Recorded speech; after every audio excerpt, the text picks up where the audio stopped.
Hello, welcome to the 50-minute hour. This is Corey, and today I'm joined by Calvin and Jacob. This is, I think we have some new equipment, so this is our special ASMR edition. I suggest that you listen to this with headphones while lying down supine on a couch for maximum effect, so you can be passively deconstructed. So what are we drinking today, boys? Today we are drinking pomegranate juice. The liquid, God's, nature's, the devil's, what was it? Birth control. There we go. So allegedly, pomegranate juice can be used as a form of birth control. I'm not sure how effective it is. We're about to put it to the test after this records. I guess so. Along with the apple, it was also the most considered fruit for the Garden of Eden. Yeah, I know that it's a very likely candidate. And it's often understood as a fruit containing wisdom. So eat these and become wise. It is pretty good juice. I've never had the pomegranate juice, but I have to say that it tastes kind of like cheese. Do you get that? It's a little bitter, in my opinion. It's bitter, but there's like this cheesiness. It kind of dries out your mouth the same way cheese would. I definitely taste cheese. we should try putting them together. It's like a Cheese and provolone. pomegranate juice. Yeah, that's next episode. Pomegranate We'll do some- wine actually sounds kind of interesting. Would you consider making that? Do you know how to make wine? Have you ever made it? I've never made it firsthand. I would really like to. My dream job has always been to own a vineyard. Okay. So that would be a fun little process. I actually kind of thought about making just mead because you can't find any decent mead in America. So I was someone told me that there's a meadery in Minnesota that makes decent mead, but I haven't had it yet. I looked it up. It's very expensive. What exactly is the difference between mead and wine? So mead is fermented honey. It's Okay, usually okay. mulled, which is to say it's mixed with spices. Okay. Traditionally, it was served warm. Nowadays, most meads you find at the store are actually more like honey wines in terms of the actual processing.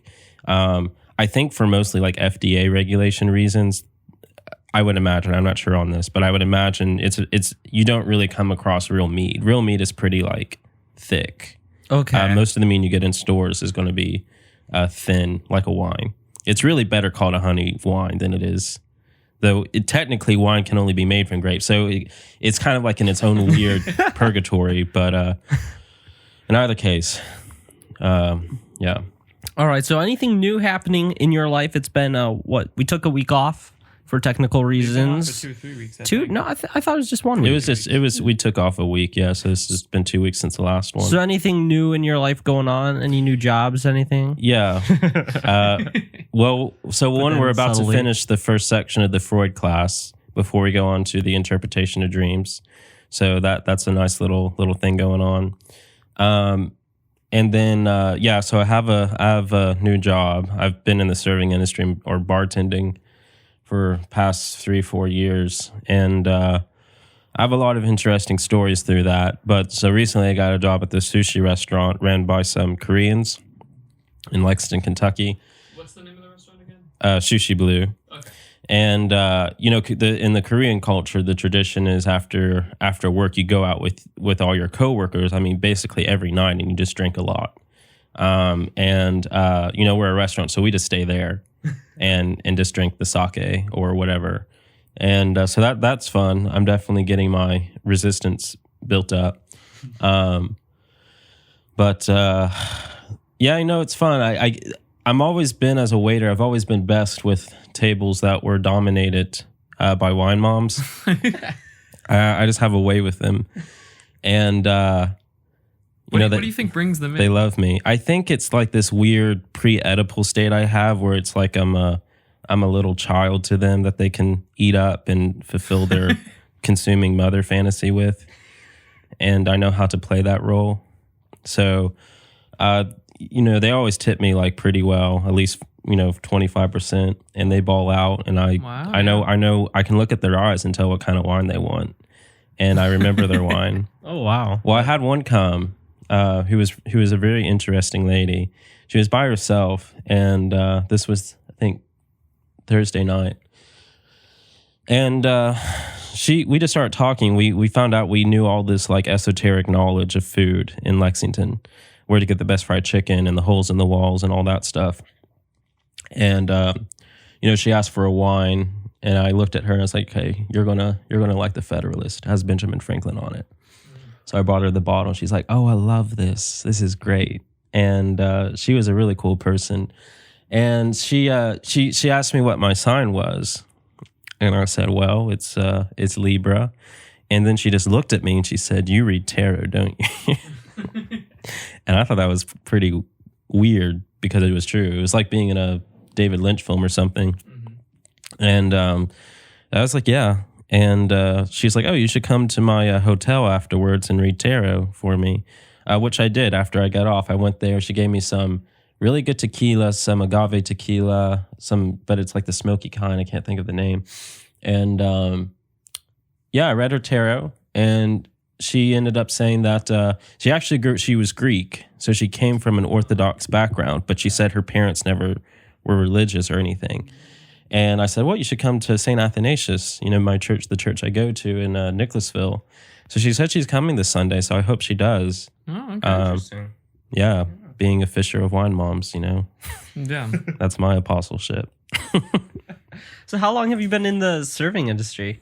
Well, I've been in food since like high school. Okay. I like food a lot. I wouldn't say I'm a foodie in the sense that, I'm like obsessed with food and I spend a lot of money on food, but I'm a foodie in the sense that I think I just have an average taste in food, but I live in America where I think people are just born and when they cut off a part of your dick, they cut off your taste bugs too or something. I just always found Americans have really bad taste in general. But in either case, yeah, so I tend to know good spots to eat or whatever, I think. But so I've been, and I like hosting. I throw symposiums, so being a server or bartender kind of suits me, I think. And you meet a lot of interesting people, and I kind of collect people. So I guess actually serving though. So I've been I was doing food running about 5 years ago, or server's assistant at fine dining. I guess my first actual waiting job was at this German restaurant that's no longer open, unfortunately. It was a bit of a gym in Asheville, northern Asheville, outside Weaverville, called the Bavarian in Beer Garden. Yeah. And that place was crazy. I found out it was built on a graveyard, and, our chef got possessed or something. And the owners were all like very conservative Protestants, but it's Asheville, so like conservatives in Asheville are like into weird new age stuff. Yeah. So they would have energy healers come in, and they were always like, "Oh, this place is haunted, and there's bad vibes here. You need to do an exorcism." I told her she should do an exorcism, the owner, and she said, "Well, I'm baptized, so I don't have to worry." I was like, "Well, you might be, but we can't speak for all these new age, Ashevilleans coming in here." What type of stuff would happen there that made them think it was? I don't know, just the bad vibes. But okay, and the fact, I don't think they were privy to this knowledge. I only found this out from some jaded waiter who worked there who got fired for serving guests water because they didn't like us serving water unless the guest asked, which I've never seen in any other restaurant. Mm-hmm. And they're very conservative with money as well. And so. He took me out back, and he said, "Do you know who Hetty Smith is or something?" I was like, "No, is this like a joke?" And we had closed down at this point. I was just drinking with him at the bar. So he's like, "Come on." He took me back out the door of the kitchen, and he started putting his hand on the ground right next to the restaurant. I was like, "What are you doing?" And he was like rubbing the dirt. And lo and behold, it was like half of a tombstone that said Hetty Smith or whatever. And so I guess that maybe there was just one tombstone just there for some reason off the highway, but I doubt that. I think it was probably a graveyard, and that would explain a lot of things in either case. And yeah, this chef, who was really cool. I got along with him really well. We knew. But anyway, everyone would always be talking about the Bible. The other manager who was literally a rocket scientist. He was from India. He was a very intelligent guy, but he wrote scripture commentary. I would read some of it, and grew up in Guyana or something, and then came here to open up the Bavarian with some German guy who was, I guess, now in the Andes or something, gave him all the recipes. Anyway, they would always be talking about the Bible, and then this chef would say something like, "That's not how it happened. I was there. That's not how any of this happened. Jesus wasn't all that cool. That isn't how it went down." So, but he was like really nice to me. And we had very similar taste and ideas of where the restaurant should go, which was mostly actually making a beer garden. Because it was basically, they were very patriotic. So it was just like all these tables with American flags everywhere, which is like, okay, sure, but it's like a German restaurant. Yeah. and Makes a ton of sense for a restaurant called yeah. But we had Bavarian flags too. I actually remember like going out of my way to find some like little Bavarian flags to put on all the tables, because I love the traditional flag where it has like the sigil and the diagonal checker, white and blue. I don't think you see any other diagonal checker flag. I don't know. There might be some, but it's really cool looking flag. It's one of my favorite flags, I think. Anyway, he went crazy and started threatening people or something. So they fired him. And then it was like the dishwasher, the chef, and me just doing all that. And, so anyway, yeah, I feel like I'm getting off topic though. So now I'm at this sushi place, and that's a lot of fun, and drinking sake every night. Yeah. Well, I think kind of going back to the sensing or the vibes that people would get from this restaurant in Asheville, do you think like people have the sixth sense where they can sense if there's like presences or vibes, or there's something uneasy about a place that they enter? Yeah, I think everyone has it. Some people are particularly gifted with it. I think a lot of it is probably placebo or psychological self-suggestion. Mm-hmm. But just because that's true doesn't mean it's mutually exclusive with the fact that it is a legitimate sense. You can have psychological self-suggestion playing off any of the other senses too. It doesn't mean you can't touch or see or hear or taste. So, no, I think it is legitimate. I think it's much more difficult to discern whether or not there's a legitimacy to it than, say, the other senses, obviously. Mm-hmm. But I definitely think it's there. Yeah, well, I think before we move on, we'll get back to kind of the spiritual realm here in a moment, but I think we had a question from one of our viewers regarding the Freud class and psychoanalysis. So if Corey wants to answer the question. Our last Freud class, we were working on Freud's text, Anal Eroticism, and the case of the Rat Man, which naturally led to questions of how St. Thomas Aquinas' reading epistemologically Dionysius the Areopagite led to all the disasters we have in the modern world, as one does from those texts. So my friend Haba, who was at the class, asked me to, I guess, try to recreate one of the things I was trying to get at in that topic. And the general idea that was what we were dealing with is that, so there's a sort of preamble I have to explain here. So Dionysius the Areopagite, depending on who you ask, was either the guy that St. Paul in Acts converts, who was an Athenian philosopher of the Areopagite school, and was canonized in the church and wrote a bunch of mystical text, apophatic text, which is basically the theological basis for Eastern Orthodoxy. This is not the case in the West, where the Greek texts weren't really available so easily, outside of maybe John Cassian's translations of the monastic fathers in his conferences. So, naturally, a lot of stuff goes with the Augustine or Jerome route. All this, I'm trying to think of how. So all this to say that there's this much more apophatic nature you see in the East. I'm being very simplistic and generalizing here, but just for the sake of quick explanation. And then in the West, we get this much more, eventually scholastic, Thomistic, rational idea, which you can basically sum up in so many ways to say that epistemologically relating to knowledge, God is something that is understandable in the terms of the human mind. So this is also a common Jewish idea as well. Israel, which could literally be understood as the mind of God, the people of God. It's like the people of God made in the image of God is a very literal transposition between the mind of man and the mind of God. This is the view that Augustine will take. So you could really say that Augustine invents psychology in the sense that there's a rational way to look inside the human mind that can then tell us about God. All right, this wasn't really a way of doing theology or psychology in the East. It's a pretty more or less uniquely Western development. But it really gets snowballing with Aquinas. And basically Aquinas takes this epistemological reading of an otherwise assumed ontology with Dionysius the Areopagite. So by the way, a lot of modern scholars will say, including Bishop Gallitzin, if you're more interested in this, I would recommend Bishop Gallitzin's book. He takes the view that Dionysius is a 7th century saint rather than this guy that Paul converted, and there was just like this mix-up or something.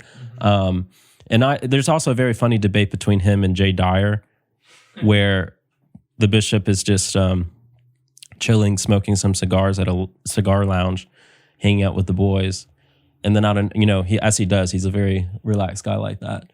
But then out of nowhere, Jay Dyer just bursts in and starts grilling the bishop on Dionysius the Areopagite having to have been, according to true tradition, literally the guy who wrote the writings being the same guy who was converted by St. Paul. Another very interesting book on this is so there's sort of like different layers of Protestant conspiracy theories you have to go through to once you start as defending the Protestant position and knowing history well. So the level one is like Constantine did everything wrong, but once you start investigating a lot of church history, you'll find that a lot of what Protestants typically don't like about the church far predate Constantine. So the next level was the conspiracy that Dionysius the Areopagite is a Platonist spy. And this is the view taken by a Lutheran bishop, I think who is Swedish. I can't remember his name, but the book is called Agape and Eros. That is a very interesting book if you're more interested in this debate as well. And it's the best formulation of this conspiracy. Anyway, so Dionysius, has this very ontic in the East, this very ontic understanding of the apophatic nature of God. And which is to say that when he's talking about, so for instance, I might say God is good or God is just. I'm not actually, God isn't good. God is beyond good. He's beyond good and evil. He's beyond just and unjust. In our comprehensions. Yes. And well, even in a sense beyond our comprehensions, because goodness, and it's not just our comprehension, even the goodness that God exudes is beyond our comprehension. To say nothing of God himself. Yeah. The energies of God are actually beyond comprehension as well, but we have some analogical correlation with them in being, in existence, in creation. And so when we're talking about who God is, he is beyond all these energies and these names, as Dionysius will call it, that he exudes. But we relate analogically through the energies of God to God's person. And then, of course, in Christ, which is the ultimate manifestation of the person, the personae of God in the Son. And so you don't know the Father except through the Son. That's exactly a part of what's going on when Christ says that, because the Father is beyond all creation. He's totally outside of it, right? And immanent, but also outside. It's both paradoxically. So Aquinas comes along and he probably cites Dionysius more than any other church father. But he's always trying to reconstrue Dionysius in a way that's very different than the way we understand him in the East. And Aquinas is sort of working with this is to say that when Dionysius is talking about these apophatic negations of God, we're not talking about God as being ontically beyond being. We're talking of God being incomprehensible subjectively to man's limited mind. But nonetheless, analogically, we can come to understanding of God in some degree of cataphatic analogy and logical deductions.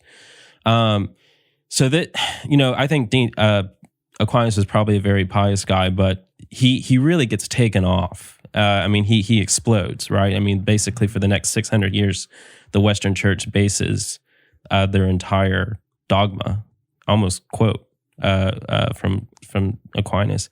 And this whole Thomistic tradition can really be seen as the seeds of the Enlightenment and all the other modernist ideas that come along, which is to say that if God is understandable on a rational level, then all of nature is basically rational. There's not really much of an idea of mystery that pervades, sort of what Heidegger is reactionary to as well. And this is to say that there's no longer being there, there's no longer Dasein in wood or a river when you just use it to make power or to build a house or apartment complexes. They become things. And, Descartes, I think therefore I am. Well, everything outside of me is just a tool for me to use.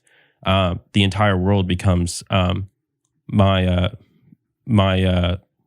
tool that's just something that objects, people become objects, everything becomes reified, thingified.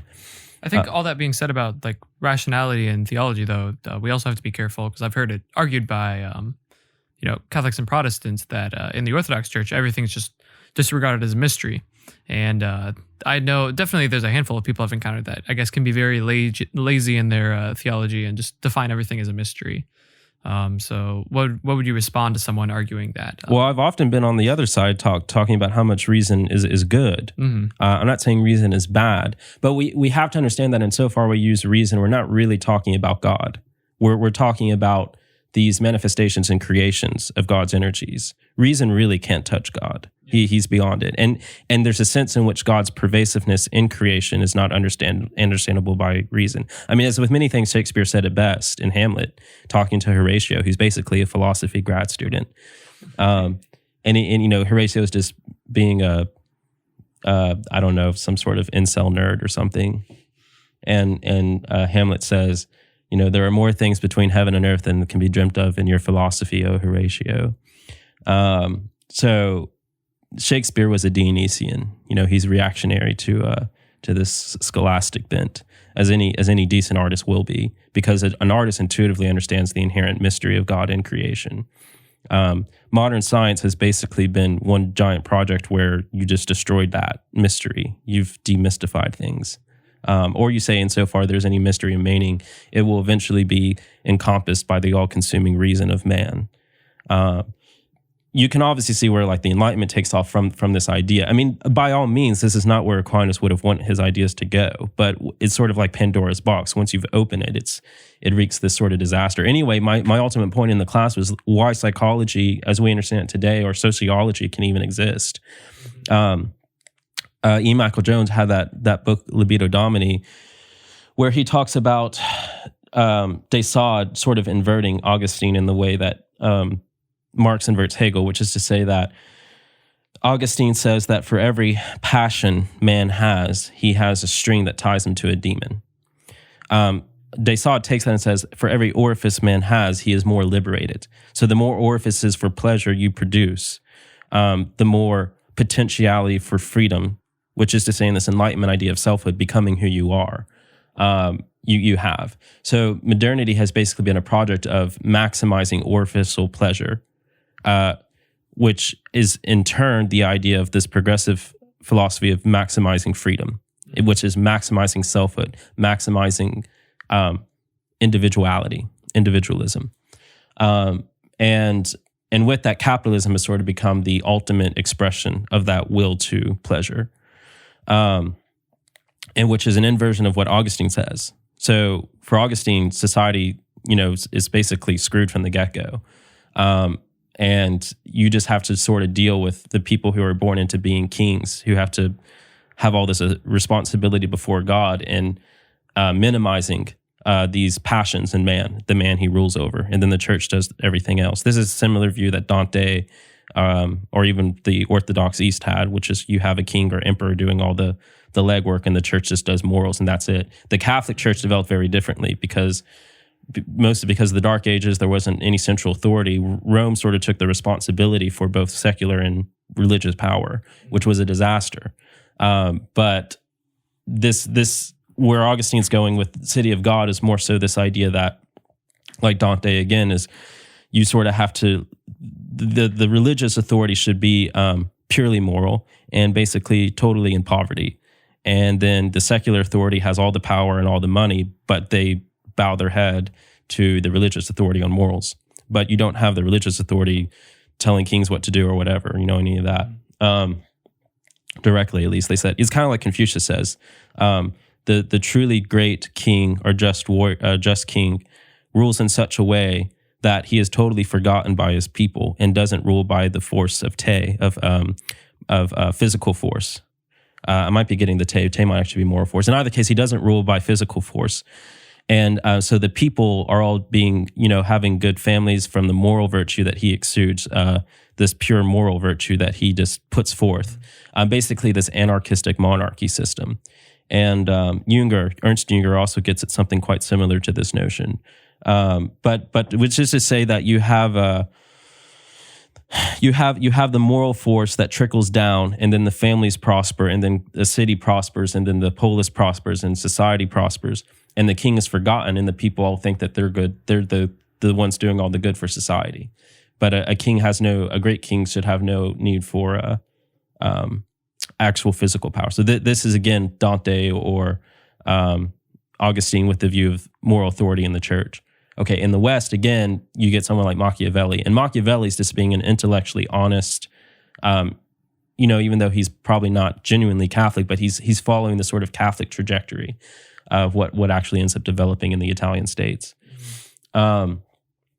So you begin to get things like psychology or sociology out of the Enlightenment, which is to say that, well, now we have all these strings, these orifices, we can pull them. And something like capitalism doesn't take long to develop, or something like Edward Bernays, who's using psychoanalysis to basically manipulate people on a massive scale. A really great documentary on this is Century of the Self. It's all on YouTube. I'm not sure if I recommend it on the podcast yet, but it's something I feel like I have to recommend every single day, and especially nowadays. But anyway, so you have all these strings, you have all these orifices, you have all these individualisms and capacities for pleasure. Well, that's all the more ways that you can pull the strings to manipulate people. And people become, in that way, because capitalism is very good at producing desires, so sort of ex nihilo, like a demiurge. It just sort of creates desires out of nothing that, something like the idea of having good smelling breath is such a foreign idea to pretty much every culture before us. And so now we have to spend money on toothpaste, or not toothpaste, but, like breathalyzer or whatever. I don't know what they put in your mouth to make your breath smell good. Like Listerine, yeah. strips, all the mouthwashes, fluoride to kill your pineal gland and all that. Yeah. And so this is just a very mundane example, but it applies in much larger ways as well. Identifying yourself by your desires. You have sexual proclivities that you now identify yourself by. So we become entrenched in this idea of selfhood that basically every religion has always told us is an illusion.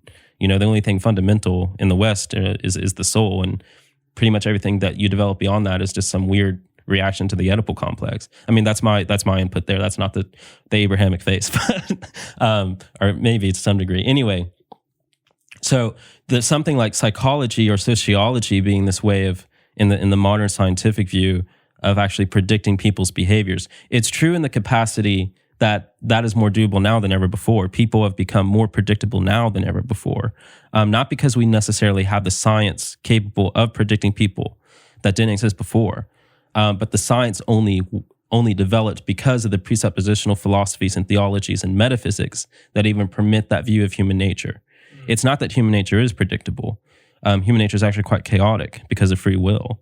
But free will is basically minimized, asymptotically non-existent in modern society.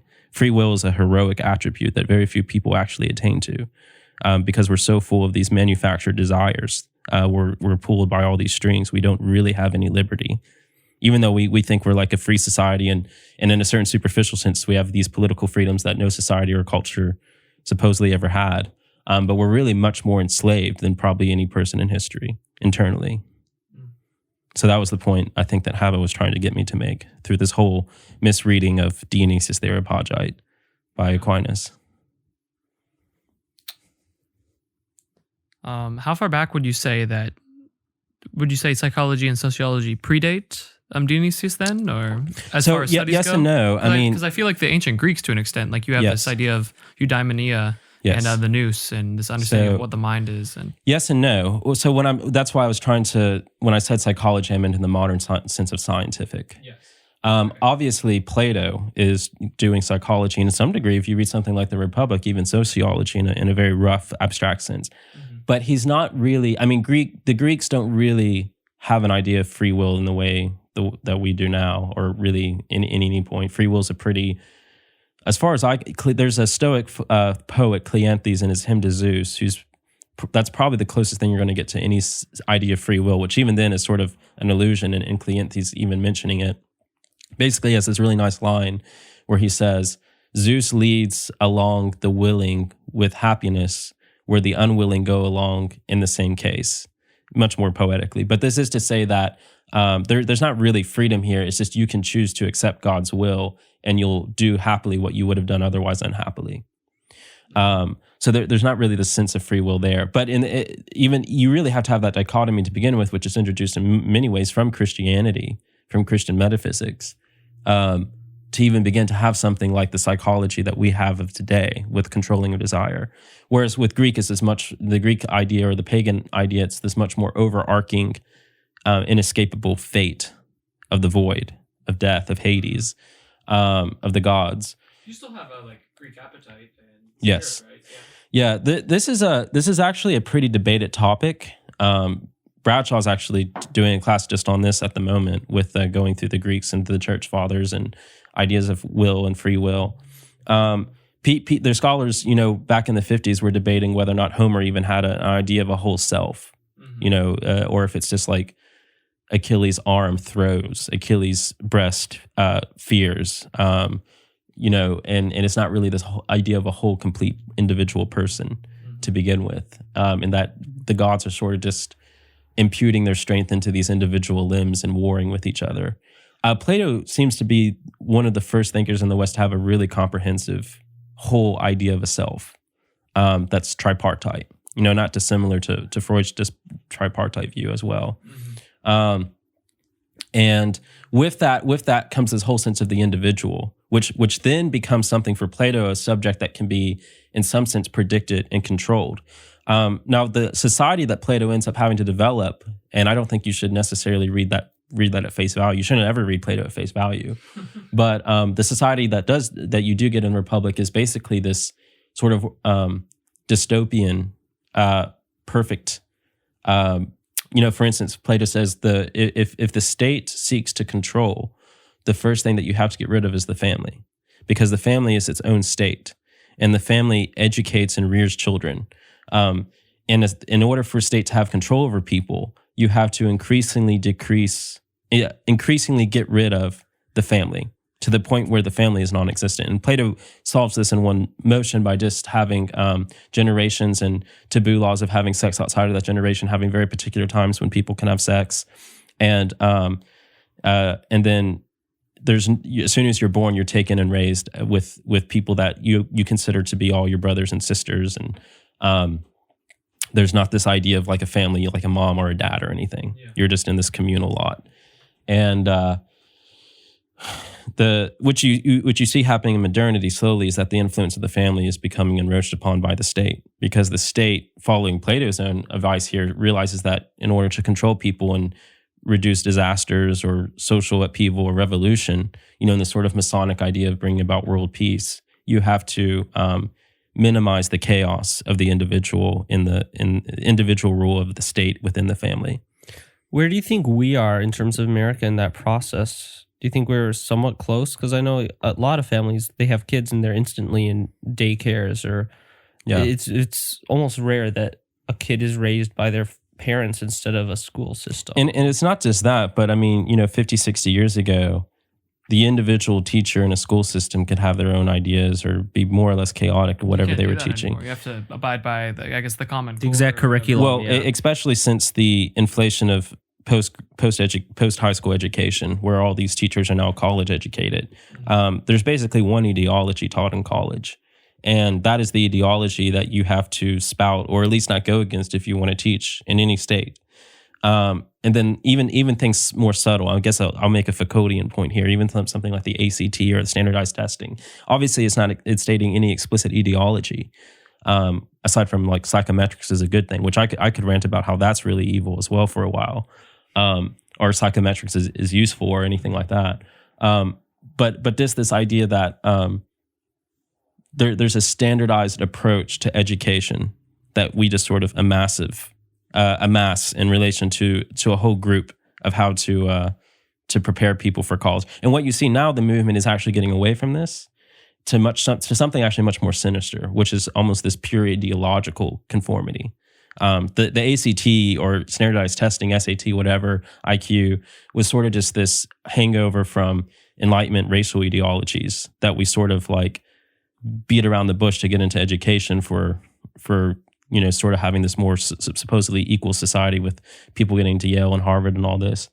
And this has sort of given way to a much more sinister, soft, Zizek's word for it is like the capitalism of the human face, this ideology of promoting a very certain type of thought form in college. And if you don't have that thought form, if you don't submit to it eventually, you'll be outcasted, ostracized, and put into a sort of ideological concentration camp of undesirables.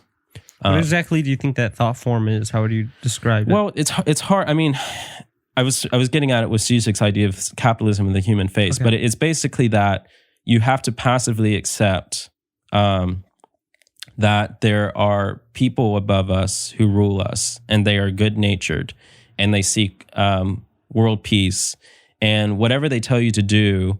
And again, this is ideological, so it's unconscious. It's not that if you ask people on the street, they explicitly think this. Ideology is superstition. Okay. It's religion for people who are supposedly secular. But it even functions in consciously religious people too. In a certain sense, like you could be atheist or Orthodox or Catholic or Hindu in America. If you're raised in America, we're all Protestant metaphysically. We're all Protestant ideologically. So there's this. There's the ideology here being this unconscious that has nonetheless has an effect on our actions, the way we treat other people, the way we justify society and our actions to ourselves, which is that we have to sort of just submit complacently to those who rule over us, and that trust that they have our best intentions in mind. And if you start to question that, you'll unconsciously start, semi-consciously, you'll think, well, if I have to question that, then I have to question all these other things, and that'll make my life less convenient. So you just don't. You just don't question it, and you just keep going, playing into the game. The Hollywood left in the 70s was actually pretty good, had some good films on this. This whole trend, They Live, sort of being like the masterpiece in a way. I'm not going to say anything about this better than Zizek already says it, though. He's really hit the nail on the head with this sort of thing, what I'm talking about particularly here. Okay, that's interesting. So do you think it's important for people to be aware and not play into the game? Or do you think at some level you you have to play into the game? There's a sense... How do you curve that? There's a sense pragmatically you do. It's sort of like being in the world but not of it. The world is the foremost ideology. When you read the scriptures, or especially like the church fathers, they're always talking about the world. And you're like, well, what is the world? Heidegger always says the worlds, right? What does that mean? But it's like the world is this, it's not a place. It's not spatial. It's not even time. The world is sort of this post-fall sense of being. It's a state of corruption. It's like a gas.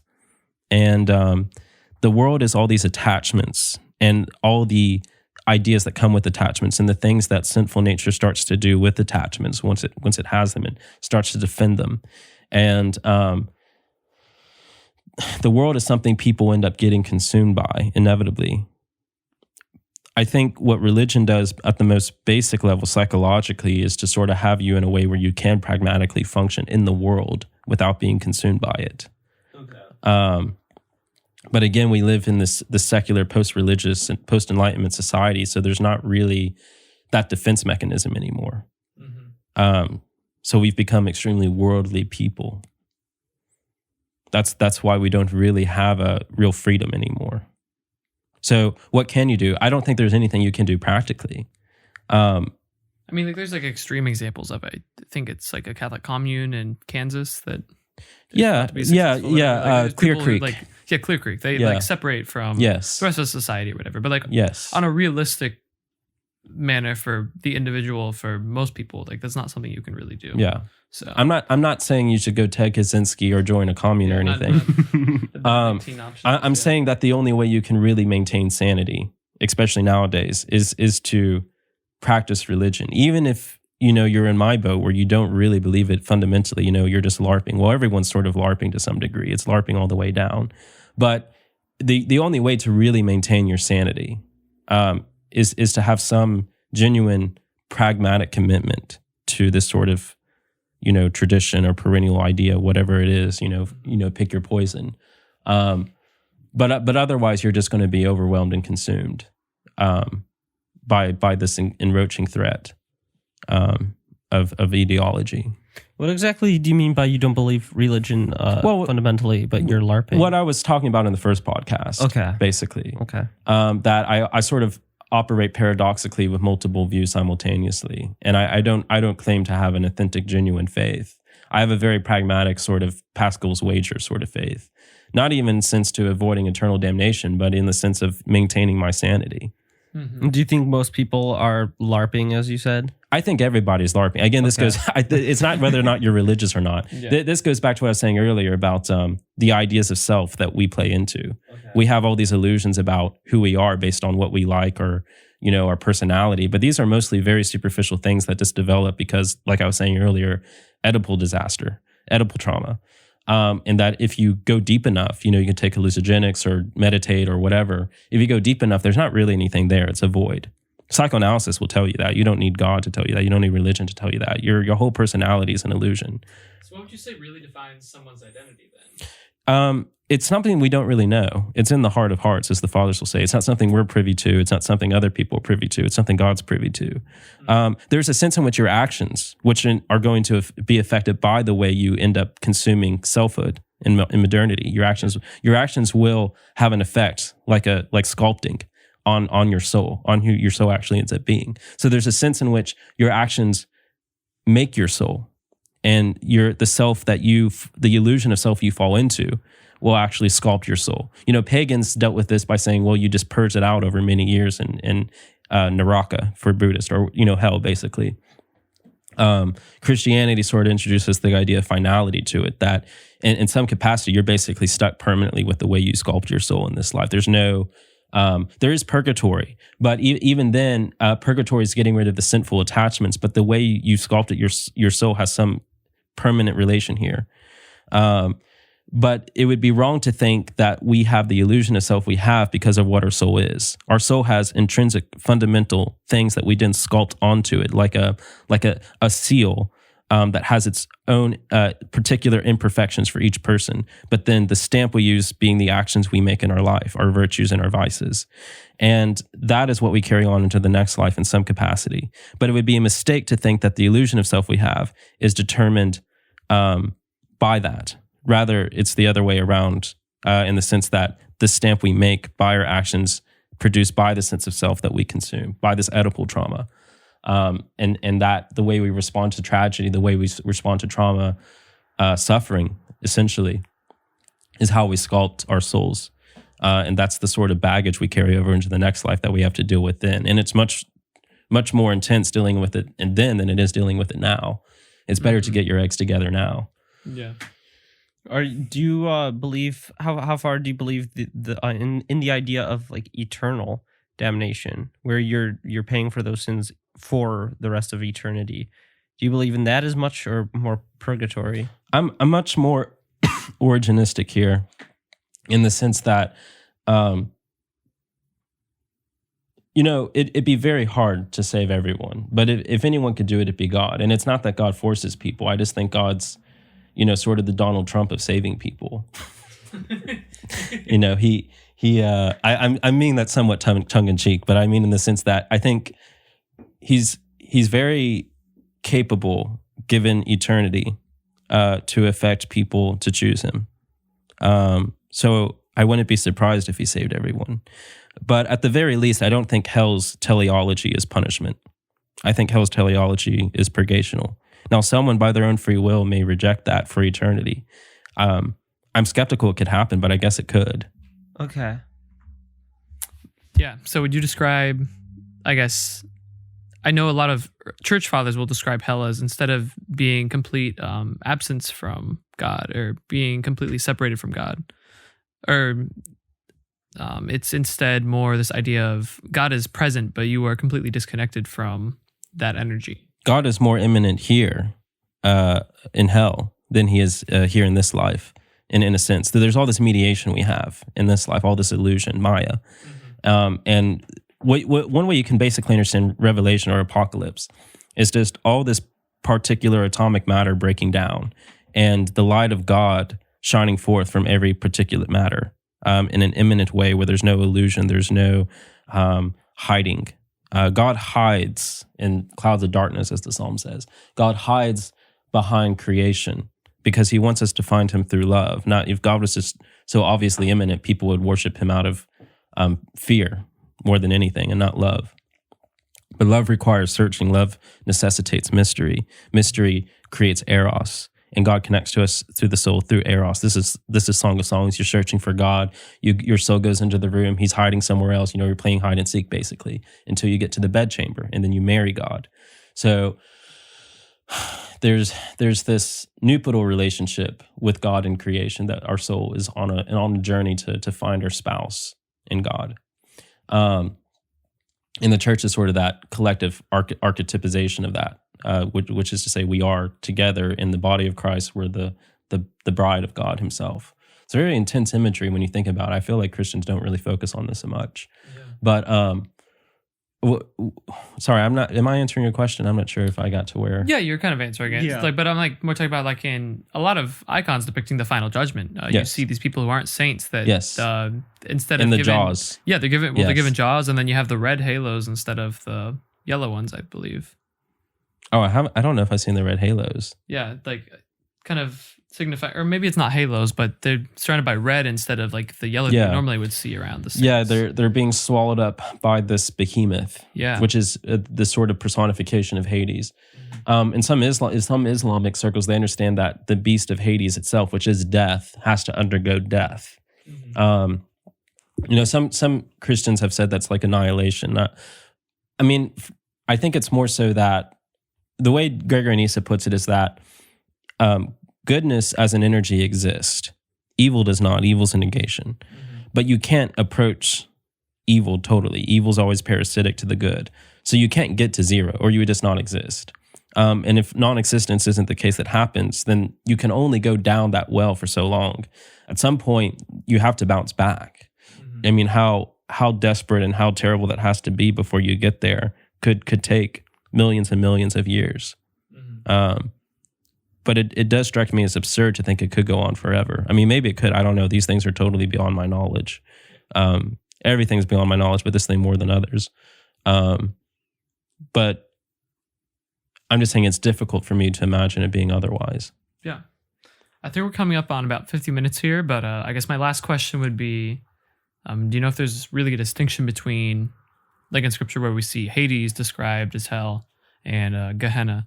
Yeah, there's three terms used throughout the scripture. You have Gehenna, Tartarus, which is used once in Revelation. Well, Tartarus, I think, more refers to kind of the hell for like the demons. And in Revelation, it's where hell was thrown into. Yeah. That Hades is thrown into Tartarus. And Tartarus was sort of the semi-eternal or eternal idea of hell. And for the Greek pagans, it was only like the worst people went there. Yeah. The Titans and so on, those who rebelled against God. So Tartarus is like the lowest that's awaiting to be swallowed up, or to swallow the beast of Hades. And in the meantime, everyone's going into this beast, this like Leviathan.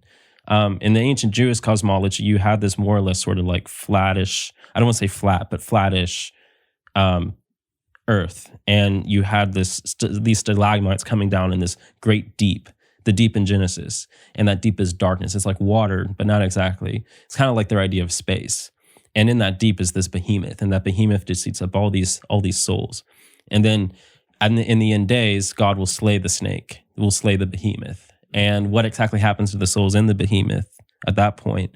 But in either case, the way this gets put into Christianity is that Tartarus swallows up the beast. So God sort of submerges the deep into Tartarus, where it's burned up like chaff, with everything in there, the waste, disposal.